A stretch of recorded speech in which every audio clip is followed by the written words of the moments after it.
না পড়ে। এ কারণেই রাষ্ট্রে জনগণের মালিকানা প্রতিষ্ঠা করা অত্যন্ত জরুরি।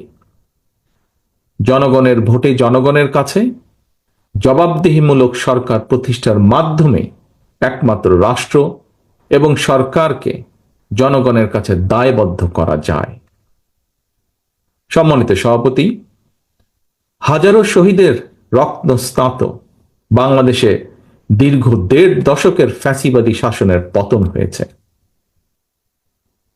একটি অন্তর্বর্তীকালীন সরকার দেশ পরিচালনা করছে। বর্তমানে গণ অভ্যুত্থানের পর বিশেষ পরিস্থিতিতে দায়িত্ব নেওয়া এই সরকার হয়তো বৈধ, তবে এই সরকার কোনোভাবেই কিন্তু জবাবদিহিমূলক নয় এবং জনগণের কাছে এই সরকারের জবাবদিহি করার কোনো সুযোগও নেই।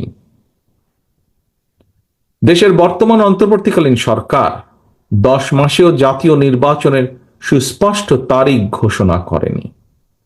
ফলে রাষ্ট্র এবং রাজনীতিতে এক ধরনের অনিশ্চয়তা সৃষ্টি হয়েছে এবং এই অনিশ্চয়তা সৃষ্টি হওয়ার কারণে আমরা যদি খেয়াল করি, দেশে অর্থনৈতিক কর্মকাণ্ড বলা যায় প্রায় স্থবির হয়ে পড়েছে।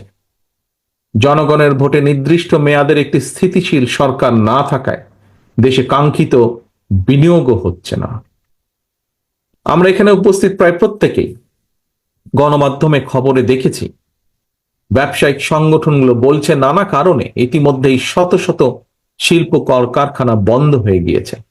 আরো অনেক কলকারখানা বন্ধ হওয়ার উপক্রম হয়ে পড়ছে। বিভিন্ন সেক্টরে এ ধরনের অস্থিরতা বিরাজ করছে।